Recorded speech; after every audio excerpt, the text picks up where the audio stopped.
His Excellency, George Washington, by Joseph J. Ellis. Picture this. It's the spring of 1754, deep in the American wilderness, in a dark, misty forest glen. A young, ambitious lieutenant colonel finds himself in command. He's only 22 years old, tall and imposing, but this is his first real taste of combat. His mission? Assert British authority over the vast Ohio country, land claimed by both the French and native tribes. His Native American ally, a chief known as the Half-King, has led him to a small French patrol camped in what he calls a low, obscure place. The young officer, George Washington, gives the order to attack. After a brief 15-minute skirmish, the French commander lies wounded, trying to surrender, attempting to explain he's on a diplomatic mission, just as Washington had been a year earlier.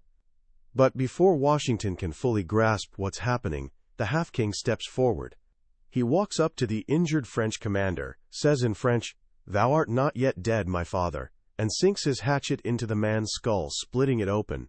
He then washes his hands in the man's brains. His warriors fall upon the other wounded French soldiers, scalping them all. And the young, shocked, utterly hapless George Washington just stands there, watching. This brutal, messy, morally ambiguous event, a massacre he oversaw, would help ignite a global conflict we now call the French and Indian War.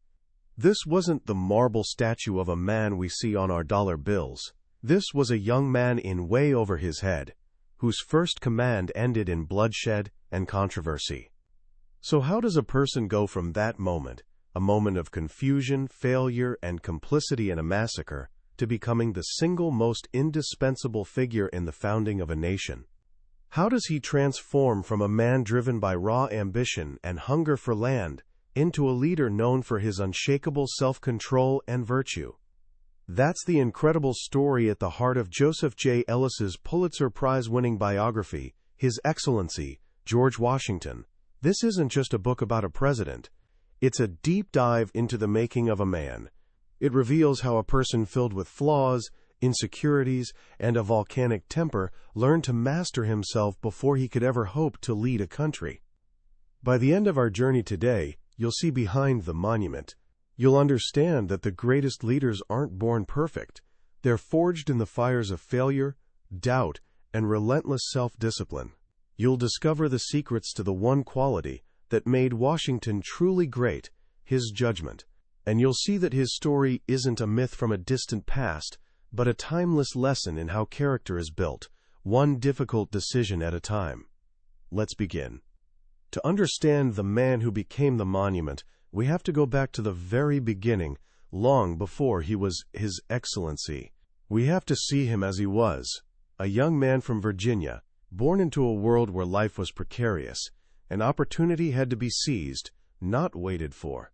He was the fourth generation of Washingtons in America, a family with a passion for land, a tendency toward tall, strong men, and a tragic pattern of those same men dying young. Washington lost his father at just 11 years old, an event that ended any hope of a classical education or a comfortable inheritance. Unlike his peers, men like Jefferson or Madison who were steeped in Enlightenment philosophy, Washington's education came not from books, but from the raw, unforgiving frontier. Instead of going to college, as the author tells us, Washington went to war. His first real opportunity came through his older half-brother Lawrence and the powerful Fairfax family, a vestige of English aristocracy in Virginia. At just 16, he was sent on a surveying expedition into the Shenandoah Valley, his first taste of the wilderness. He was a towering young man, over 6 feet 2 inches tall, with an athlete's body and disproportionately large hands and feet that made him seem awkward until he was in motion. He was physically powerful, but emotionally restrained and intensely private. He was, as Ellis puts it, the epitome of the man's man. Physically strong, mentally enigmatic, emotionally restrained. This was the young man who, in 1753, at the age of 21, was sent on that dangerous mission into the Ohio country. He was just a messenger, carrying a letter from Virginia's governor to the French, telling them to get off British land. But this mission was his first introduction to the three great powers vying for control of the continent: the British, the French, and the Native American tribes, particularly the Iroquois Confederation, who had been ruling the land for centuries. It was an education in the complex, brutal geopolitics of the American wilderness. The lessons came fast and hard. He survived near-fatal river crossings in the dead of winter, his coat frozen stiff as a board. He narrowly dodged a musket ball fired at point-blank range by a treacherous guide. And then came the defining moment of his early career, the skirmish at Jumonville Glen. After that horrifying massacre we opened with, Washington, now promoted to colonel, found himself in command of a small, makeshift fort he aptly named Fort Necessity. He was hopelessly outnumbered by a larger French force, led by the brother of the very man his ally had just murdered and scalped. After a 9-hour battle in a driving rainstorm, with a third of his men killed or wounded, Washington was forced to surrender. It was the 4th of July, 1754, a day he could never have imagined he would one day celebrate. To make matters worse, the surrender document, written in French and soaked by the rain, included a clause where Washington unknowingly confessed to the assassination of a French diplomat.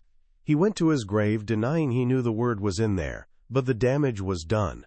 The French used it as propaganda, painting him as a villain and a symbol of British treachery. The governor of Maryland called the entire affair a debacle. Here's one of the first great lessons of Washington's life. Out of this utter humiliation, this mixture of inexperience, impetuosity, and defeat, something remarkable happened. Back in Virginia, he was hailed as a hero. He had stood up to the French, he was unquestionably brave, and in a colony on the brink of war, they needed a hero who looked the part. He learned a crucial lesson about reputation. What matters isn't just what you do, but how your actions are perceived. He also learned the hard way that failure is a powerful teacher. His education continued a year later, in 1755, during the disastrous Braddock expedition. General Edward Braddock was a veteran British officer sent to capture the French stronghold at Fort Duquesne, the very place Washington had failed to secure. Braddock knew everything about European warfare and nothing about fighting in the American wilderness. He famously told a delegation of Indian chiefs that the British had no need for aid from savages, a fatal mistake that drove most tribes to the French side. Washington joined the campaign as an aide-de-camp, eager to learn from a professional British officer. Instead, he got a masterclass in what not to do. Braddock's army, a cumbersome train of over 2,000 men, cannons, and wagons, carved its way through the forest at a snail's pace. As they neared the Monongahela River, they were ambushed by a smaller force of French and Indians.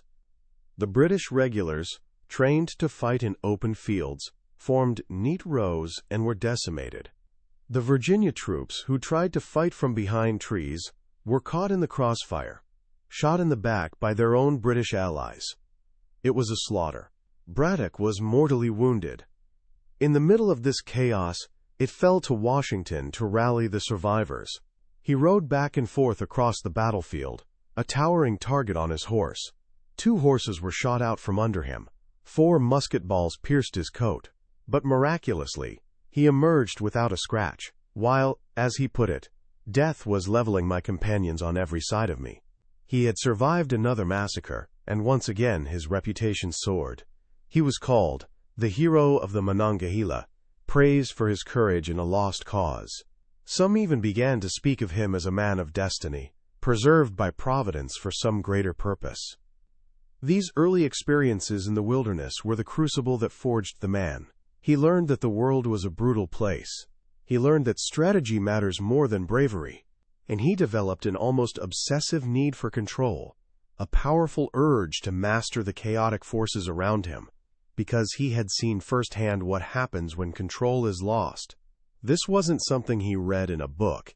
It was a lesson etched into his very being by the whistle of bullets and the screams of dying men.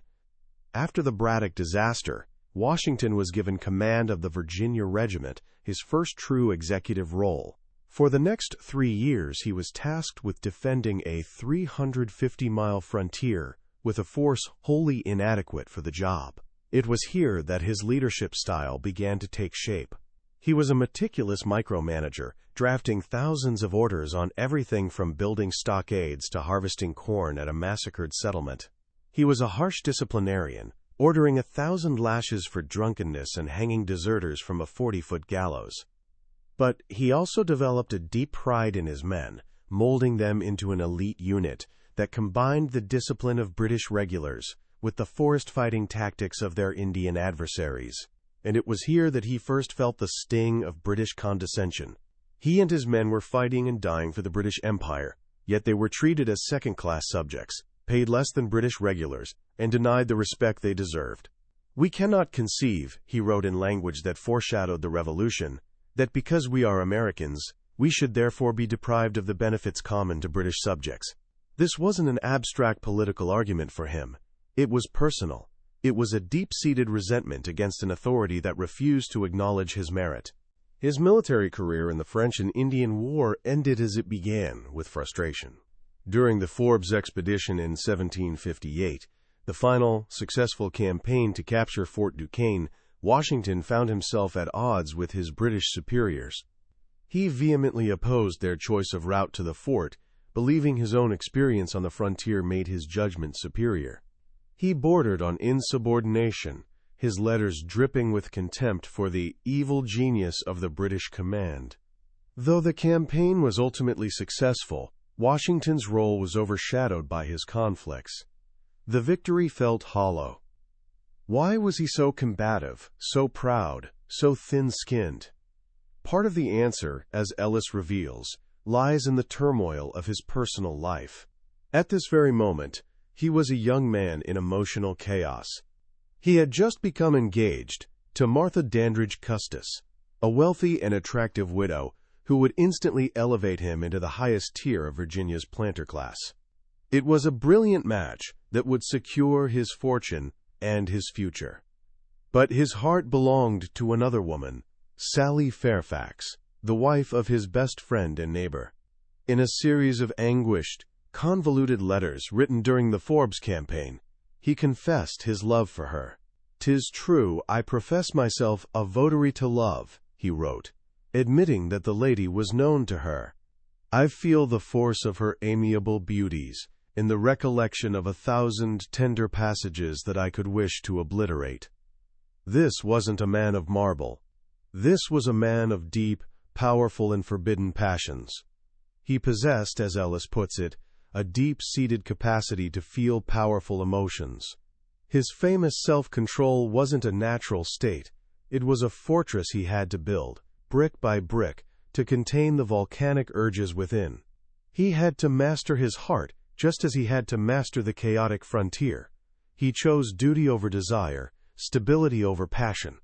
He buried his feelings for Sally deep inside, married Martha, and in 1759 resigned his commission and returned to Mount Vernon to begin a new life. The soldier was now to become the squire. The 16 years between the French and Indian War and the American Revolution were the most settled period of Washington's life. Marrying Martha Custis was, as Ellis notes, the most important decision he ever made for his personal fortune. Her dowry instantly made him one of the wealthiest men in Virginia, the master of a vast estate with thousands of acres and hundreds of slaves. He threw himself into perfecting Mount Vernon, transforming the house and lands into a statement of his arrival among Virginia's elite. He was a strenuous squire, rising at dawn and spending up to 6 hours a day on horseback, not fox hunting for pleasure, but overseeing his overseers, obsessed with every detail of his agricultural enterprise. But this new life brought a new set of frustrations. Like many Virginia planters, he sold his tobacco through a London merchant, a man named Robert Carey. And year after year, he found himself falling deeper into debt.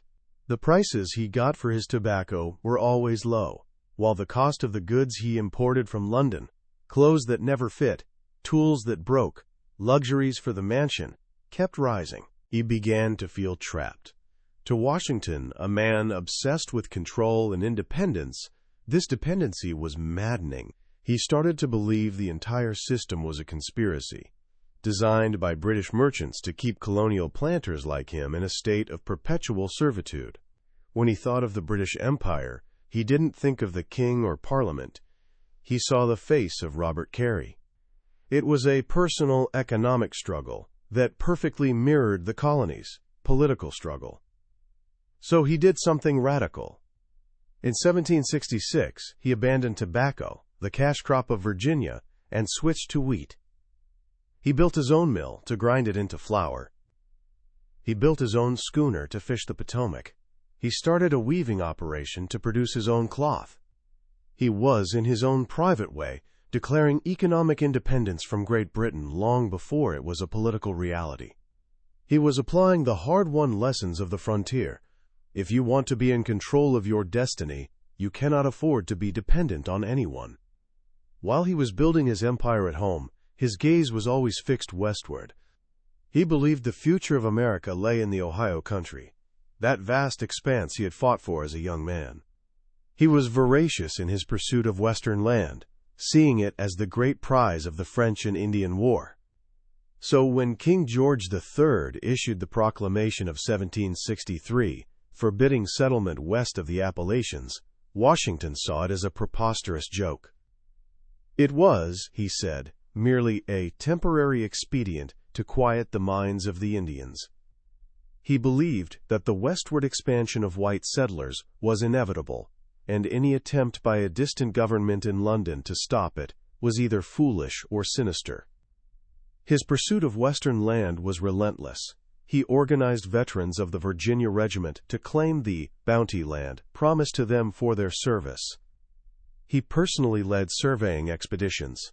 He ended up acquiring over 20,000 acres for himself, always taking, as he admitted, the cream of the country. To Washington, the British government's attempts to block this expansion were not just bad policy, they were a personal affront, a denial of the very future he had fought to secure. It was this combination of personal experiences, the sting of British military arrogance, the economic trap of British trade, and the frustrating blockade of Western expansion that shaped his revolutionary convictions. He didn't need to read radical pamphlets to feel the injustice. He felt it in his wallet, in his pride, and in his ambitions for the future. So when the crisis with Great Britain escalated in the 1770s, Washington was not a reluctant revolutionary.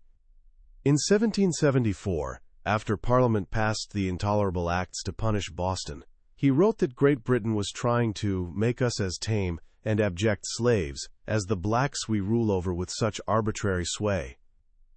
It's a startling analogy, but as a slave owner, he understood the nature of absolute power firsthand, and he was determined never to be on the receiving end of it. In 1775, as the Second Continental Congress gathered in Philadelphia, Washington attended in his old military uniform, a silent but powerful statement of his intentions. When news of Lexington and Concord arrived, his mind was made up. The once happy and peaceful plains of America are either to be drenched with blood or inhabited by slaves, he wrote. Sad alternative, but can a virtuous man hesitate in this choice? The choice of Washington to lead the newly formed Continental Army was, in many ways, a foregone conclusion. He was the most famous military man in America. He was a Virginian, whose appointment was politically essential to unite the powerful Southern colony with the rebellion brewing in New England. And then there was his sheer physical presence. Benjamin Rush, a Philadelphia physician, said, "You would distinguish him to be a general and a soldier from among 10,000 people." He was the tallest man in most rooms, and his quiet, reserved nature was seen not as aloofness, but as a sign of strength and wisdom. He accepted the command with a public display of humility, declaring that he did not think himself equal to the command I am honored with. This was partly a required posture for a gentleman of the era, who wasn't supposed to appear ambitious, but it was also a brutally realistic assessment of the odds. He had never commanded an army larger than a regiment. He was a rank amateur compared to the British generals he would face. And he was leading a non-existent army from 13 disparate colonies against the most powerful military force in the world. He was pledging his life, his fortune, and his sacred honor, on a gamble that seemed almost certain to fail. If he lost, his estate would be confiscated, and his neck would almost surely be stretched. He assumed command outside Boston on July 3, 1775, the 21st anniversary of his humiliating defeat at Fort Necessity. This time he could not afford to lose. The 8 years of the Revolutionary War were the central event of Washington's life. It was the crucible that transformed him from a prominent Virginian into a national hero, the singular figure who embodied the American cause. He was not, by any measure, a military genius. As Ellis points out, he lost more battles than he won, indeed, more than any victorious general in modern history.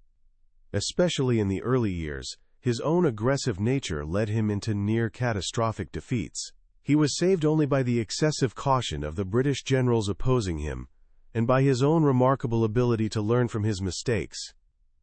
From the very beginning, at the Siege of Boston, he had to confront two dangerous illusions. The first was that the war would be short. The second was the myth of the Minuteman, the belief that virtuous volunteer militia could defeat trained professionals. Washington was thoroughly immune to the second illusion. His experience with militia in the French and Indian War had taught him they were unreliable. He knew that to win a long war, he needed a professional standing army, a continental army of disciplined soldiers signed on for the duration. This was deeply ironic, as fear of a standing army was one of the core principles of the Revolution. But Washington was a realist. Principles, he knew, could only flourish if you won the war first.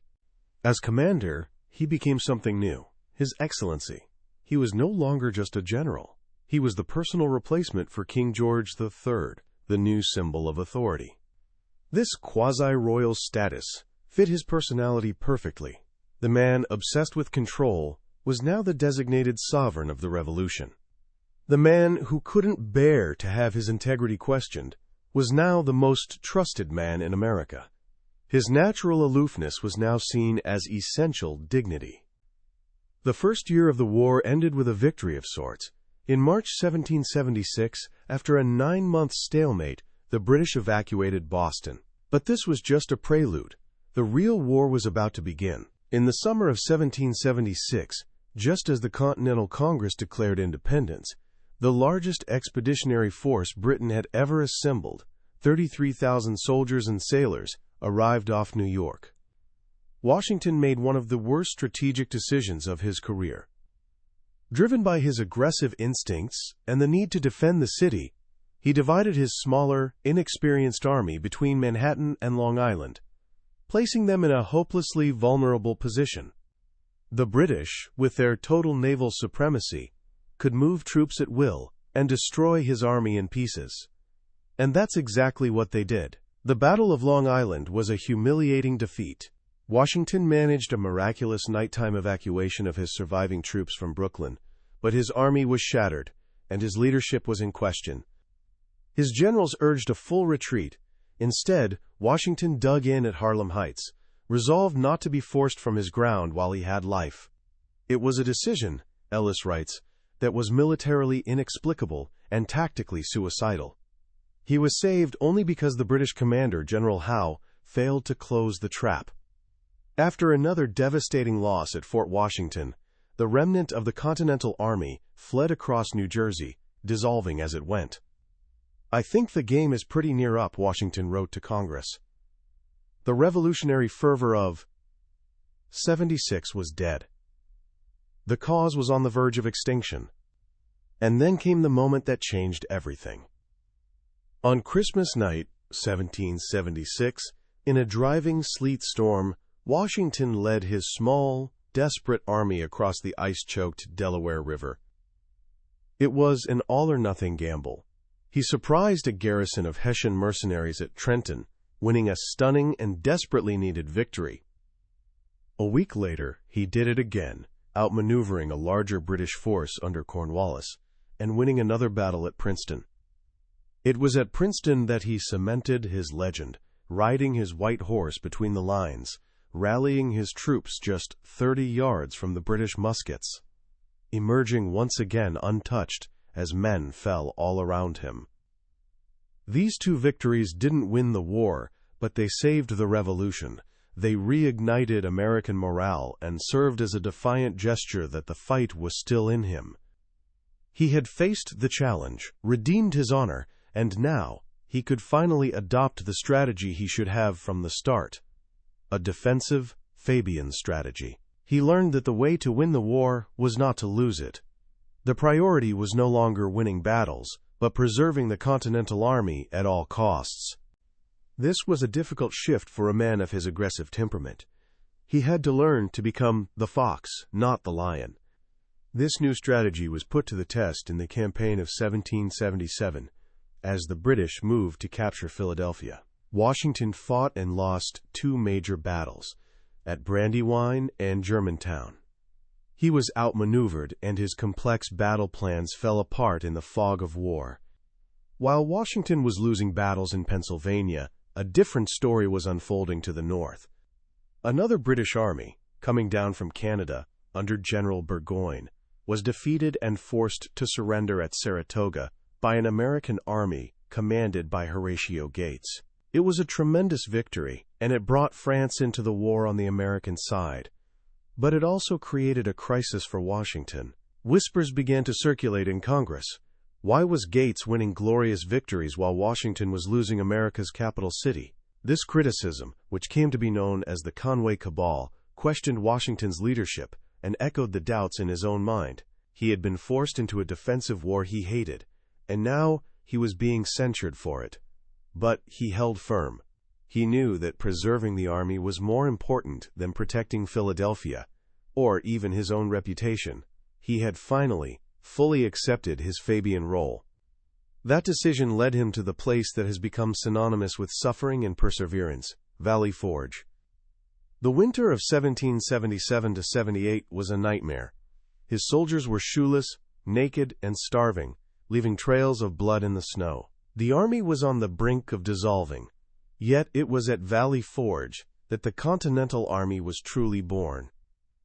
It was here that the men who stuck it out, not the yeoman farmers of 1776, but the landless, the poor, the immigrants, the men with no better prospects, formed the hard, professional core of the army.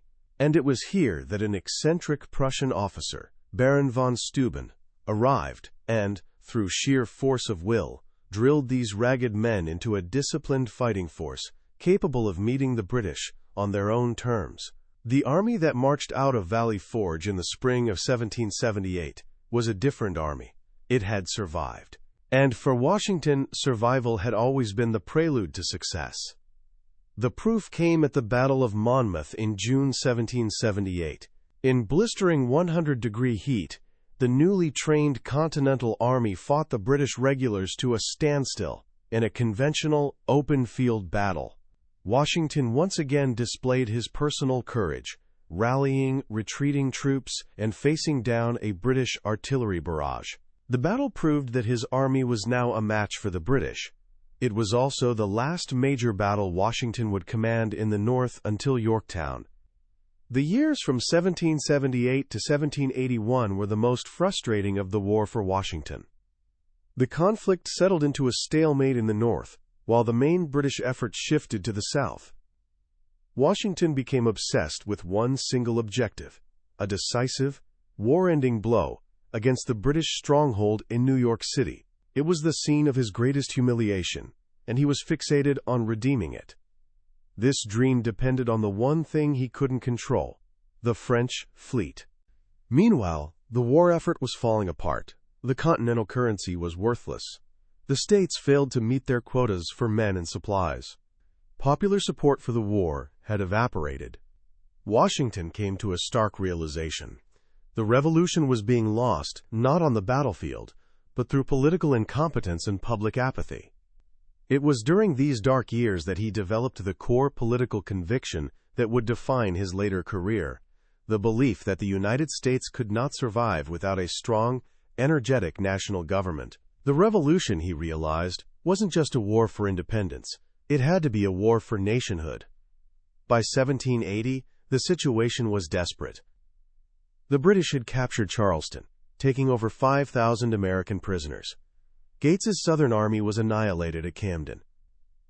And then came the ultimate betrayal. Benedict Arnold, his most daring general, tried to sell the crucial fort at West Point to the British. The cause seemed to be collapsing from within. In January 1781, troops from the Pennsylvania and New Jersey lines mutinied over lack of pay and supplies. It was the lowest point of the war. And then, as if guided by Providence, all the pieces fell into place. In the summer of 1781, Washington finally gave up his obsession with New York.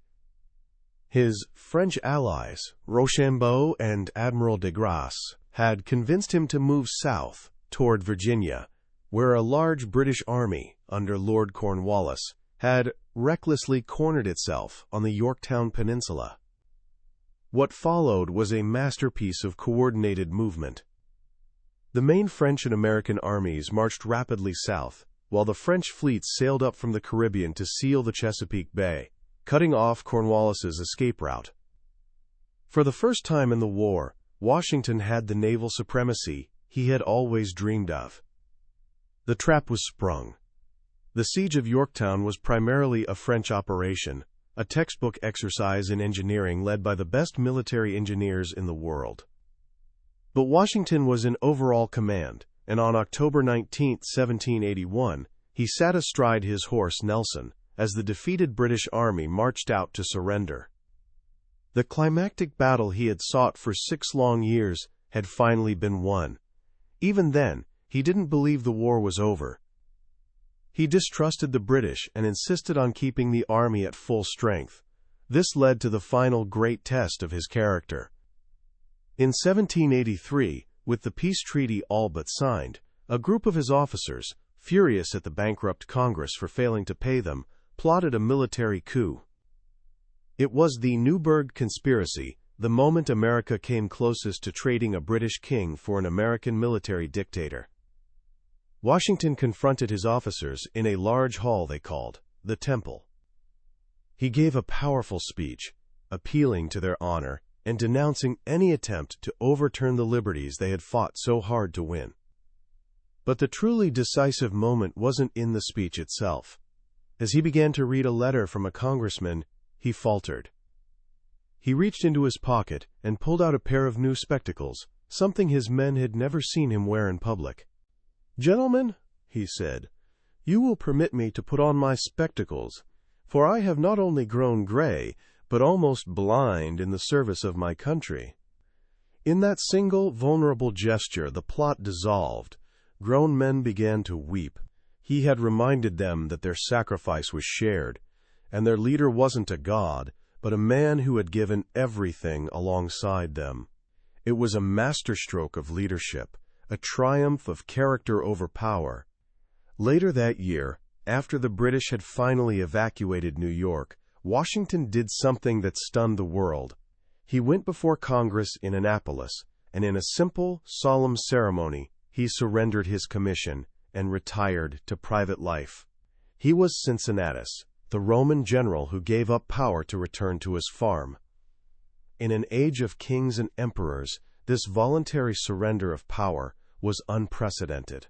When King George III heard what Washington had done, he reportedly said, "If he does that, he will be the greatest man in the world." The hero had completed his journey. He had won the war, secured independence, and in his final act, established the principle of civilian control over the military, a cornerstone of the new republic. Washington's retirement, however, wasn't the quiet epilogue he had hoped for. He returned to Mount Vernon to find his beloved estate in disrepair and his finances a mess. But the larger problem was the nation itself. The Sewasses, Macha United States, were anything but united. The government under the Articles of Confederation was, as he called it, a nugatory body, powerless to manage the massive war debt, regulate commerce, or control the Western territories. He feared that everything they had fought for was on the brink of ruin. He had learned from the war that independence required a strong nation, and a strong nation required an energetic central government. So when Shays's rebellion erupted in Massachusetts in 1786, an uprising of indebted farmers that looked alarmingly like the beginning of anarchy, it confirmed his worst fears. The people, he lamented, left to themselves are unfit for their own government. He was reluctantly drawn back into public life, agreeing to chair the Constitutional Convention in Philadelphia in 1787. His very presence lent legitimacy to the proceedings. He sat silently above the debates, his role more symbolic than substantive, but his approval was the essential ingredient for success. He wasn't fully satisfied with the final document, believing it was a series of compromises that left the national government weaker than it needed to be, but he knew it was the best that could be achieved. With the ratification of the Constitution, his fate was sealed. History once again had an appointment with him. He was the only man everyone could agree on to be the first president. Despite his genuine longing for retirement, his protests that he was too old and unequal to the task, the call was unanimous. "I walk on untrodden ground," he said, fully aware that every action he took would set a precedent for generations to come. His presidency was an 8-year struggle to turn the fragile hope of the Constitution into a functioning reality. He knew the new government needed to establish its authority, but he also knew that the American people were deeply suspicious of centralized power, haunted by the specter of monarchy. He had to strike a delicate balance. He surrounded himself with the most talented cabinet in American history, Thomas Jefferson as Secretary of State, and his brilliant, ambitious former aide-de-camp, Alexander Hamilton, as Secretary of the Treasury. He became the great delegator, the hub of the wheel, setting the broad direction but entrusting the details to his brilliant subordinates. It was Hamilton who provided the energy and the vision for the new government. His audacious financial plan, funding the national debt, assuming the state debts, and creating a national bank, was designed to tie the interests of the wealthy to the success of the federal government and create a powerful, unified national economy. It was a brilliant plan, but it was also politically explosive. It ignited a firestorm of opposition, led by Jefferson and James Madison. They saw Hamilton's program as a betrayal of the Revolution, a scheme to create a corrupt monarchical government run by Northern bankers and speculators at the expense of Southern farmers. This was the birth of America's first political parties. The conflict between Hamilton's Federalists and Jefferson's Republicans wasn't just a policy dispute. It was a battle for the soul of the American Revolution. Washington tried desperately to remain above the fray, to be the unifying figure who could hold the nation together. He hated the idea of political parties, seeing them as a threat to national unity. But he wasn't neutral. He was a nationalist at heart, and he sided with Hamilton on every major issue. He believed that Hamilton's program, however controversial, was essential to building the strong nation he had envisioned. The divisions deepened during his second term, fueled by the explosive events of the French Revolution. When war broke out between France and Great Britain, Jefferson and the Republicans wanted to side with France, our revolutionary ally. Washington, the realist, knew that the fragile young nation couldn't afford another war. He issued a proclamation of neutrality, a decision that enraged the Republicans and led to vicious attacks in the press. For the first time, Washington himself became the target, accused of being a secret monarchist, an Angloman, who had betrayed the cause of liberty. The greatest crisis of his presidency came with the Jay Treaty in 1795. It was a deeply unpopular treaty with Great Britain, designed to avert war but seen by its opponents as a humiliating surrender to our former enemy. The public outcry was immense. Mobs surrounded the presidential mansion. Washington was accused of treason. But he refused to bend. He believed the treaty, for all its flaws, was necessary for the survival of the nation. He threw his immense prestige behind it, and, in a brutal political battle that permanently fractured his relationship with Jefferson and Madison, he secured its passage. It was his most besieged, and perhaps his finest hour. Wounded by the partisan attacks and exhausted by 8 years in office, Washington was determined to retire. In 1796, he published his farewell address, a final testament to the American people. It was his last great act of leadership, a plea for national unity and a warning against the dangers of political factions and foreign entanglements. He urged his countrymen to think of themselves not as Virginians or New Englanders, but as Americans. It was a vision of the nation he had fought to create, a prophecy of what America must become to survive. He returned to Mount Vernon in 1797, a private citizen at last, but the shadows of his life's great contradiction still loomed. The hero of liberty was still the master of over 300 enslaved people. It was a problem he had wrestled with for decades. He had come to see slavery as a moral and political evil, but he was trapped by law, by economics, and by his own refusal to break up slave families that had intermarried over generations. In the summer of 1799, he secluded himself in his study and, in his own hand, wrote his final will. It was his ultimate exit statement. In it, he did what no other founding father from Virginia would do. He ordered that all the slaves he owned be freed upon the death of his wife. He stipulated that the old and infirm be cared for, and the young be taught to read and trained in a useful occupation. It wasn't a perfect solution, but it was a powerful and final moral statement. He was trying, at the end, to align his personal legacy with the nation's highest ideals. On a cold day in December 1799, after riding his horse for 5 hours in a storm of snow and sleet, he came down with a severe throat infection. The best doctors of the day were called, but their treatments, bleeding him of over 5 pints of blood, only made him weaker. He knew he was dying.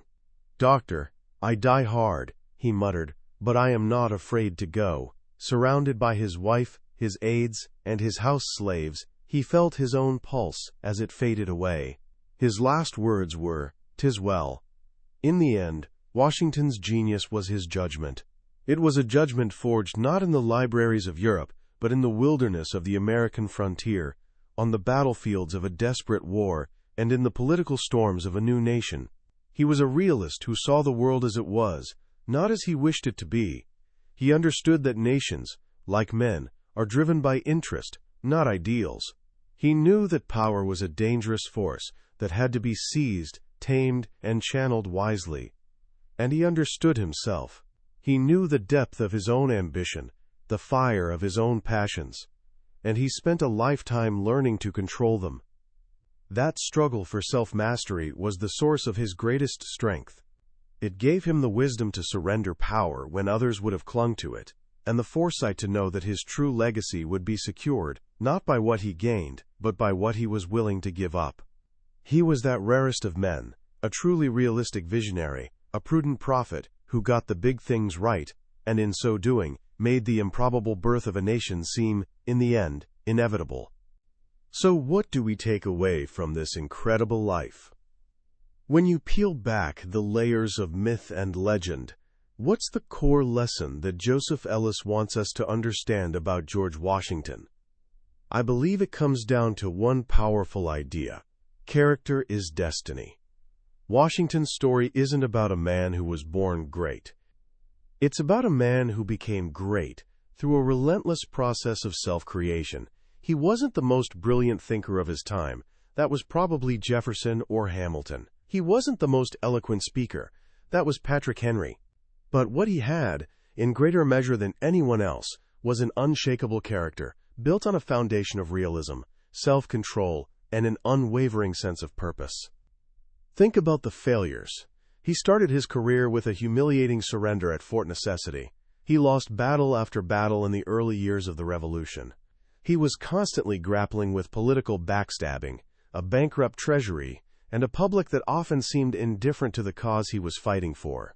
Most people would have quit. They would have become cynical or bitter, or they would have given in to the temptation of power. But Washington's genius was his resilience. Every failure became a lesson. Every setback hardened his resolve. He learned, as we all must learn, that true strength isn't about never falling down. It's about how you get back up. It's about having the humility to recognize your mistakes and the wisdom to learn from them. His life is also a profound lesson in the nature of ambition. Washington was intensely ambitious.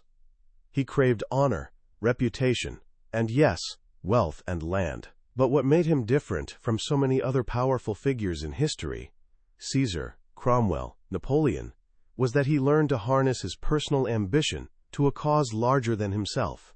He understood that true greatness, the kind that lasts for centuries, isn't about what you accumulate for yourself. It's about what you build for others.